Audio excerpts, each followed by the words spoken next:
Listen, you don't need a vlog to tell you to go to a 7-Eleven in Thailand. They're world famous, you're gonna do it, okay? But you do need a vlog to tell you the 10 best things in the Phi Phi Islands to do to make your trip the best possible. Starting with number one, it is pronounced Phi Phi Islands. I hate to break that to you, but it is. I know everything in you wants to say Phi Phi. It sounds cool, it sounds not like Phi Phi, but it's Phi Phi Islands. Number two, this seems obvious, but make sure you're on a long-tail boat when you're going into the Palais Lagoon. This is a world famous spot. Like, if you're here, it's probably been near the top of your bucket list for years.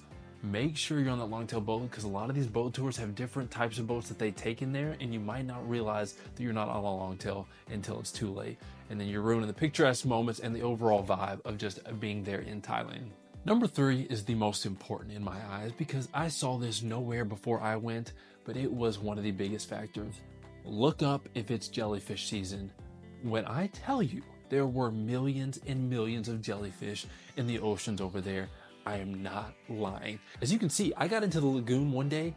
It wasn't even a jellyfish, it was like some rogue tentacles. It's like their tentacles are just floating about. Stung me on the neck. For the next 10 hours, the rest of the night, I was burning and in fear that something was terrible was gonna happen to me. And I'm not lying, I'm not saying it's connected, but the next day at the airport, the metal detector went off on my neck. I'm gonna leave it at that. They have you like splash vinegar. It's not actually gonna harm you, but everybody in our group was getting stung like crazy. And toward the end, we got to a point where like we can't even get in the water because there are jellyfish everywhere. And they ain't your normal jellyfish. They're your SpongeBob big old sucker jellyfish, all right?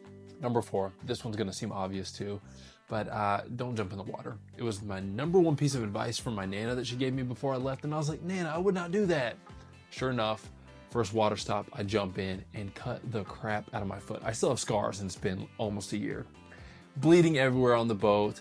It was this whole mess. You can see that other people that I had not communicated with that didn't speak English were also very interested in my foot. Lesson is, there is a lot of coral. There's a lot of rock around. Even somebody in a second boat tour that we did, the idiot dives and like just absolutely thrashes his finger. And he's like, what are you gonna tell me? Brother, huh? All this to say, ease yourself into the water. Number five, visit Hong Island. I know that you're going for a Palais Lagoon, you're going for these other things when you're down in the Phi Phi Islands, but if you can, if you have a second day, do a boat tour to Hong Island. It is, in my opinion, the prettiest island in all the Phi Phi Islands. Maybe the Palais Lagoon, but once you see it from like a drone perspective, it's insane. And one of the best parts is, you can actually hike upstairs and get a bird's eye view without the drone of the entire island, all the boats, all the people. The water is crystal clear. It is one of my favorite spots I've ever been to in my life, and you have to stop there. I'll be linking the Hong Island boat tour in the description below. If you're going to Southern Thailand whatsoever, don't go until you at least look at this tour. You know, I made the 7-Eleven joke, but now I'm realizing that a bunch of mine are obvious. So number six, don't mess with the monkeys. You're gonna realize that they're everywhere, and these are just not like your friendly, like, oh, can I feed him monkeys? Don't do it, all right?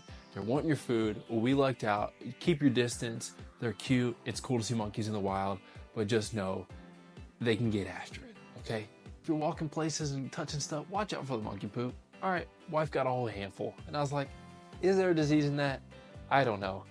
Number seven, I can't believe I have to say this, but Maya Bay is not overrated. The same Maya Bay that was in the movie The Beach with Leonardo DiCaprio, everybody was like, don't go, it's way too overcrowded, it's so overrated. Listen, they shut this place down for like 3 years to like restore the coral because people were destroying it by going out. So there's a rule you can't go like in the water past your knees. Best rule ever. Makes it completely not overrated. Yeah, there's people on the beach. It's one of the more popular places in the world. There's gonna be people around. Get over it. But when I tell you, you can get the best footage because nobody's in the water, and you can just step out there and have a clear view of this incredible bay. There's nothing like it. It's not overrated at all. It may seem a little hectic once you're getting off the boats and walking there, but trust me, once you get to the beach, it spreads out. You have plenty of space, and it is, again, one of the more gorgeous places that you'll ever visit. Number eight, I kind of touched on this earlier, pick the right boat tour. Like again, if you're going in the Palais Lagoon, make sure that you're getting on a long tail. Like we took a ferry over there and then everybody transferred into separate groups on the long tails. Like we had a group of 5, so we got to go in our own long tail boat, which made it great. Like if you can get a private, I would recommend upgrading if you're able to. But another thing is like, make sure you look at the stops, make sure you look at like where you're going, what food is involved, like snacks are key. Like our second boat tour, we still talk about our tour guide to this day because she was so amazing. Like, try to find places that can make your experience the best. Like when I'm traveling, I have that win and roll mentality. Like, money's not an option, and it could be $5, but spend the extra $5 if that means you think you might have a better experience.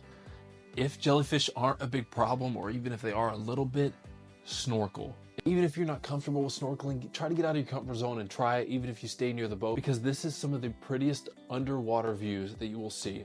We did our honeymoon in Belize, which is the second largest barrier reef in the world, and Thailand was so amazing in different ways. Like, I saw fish that I'd never seen in my entire life. You grow up seeing in aquariums and they're just around. We saw black-tip sharks.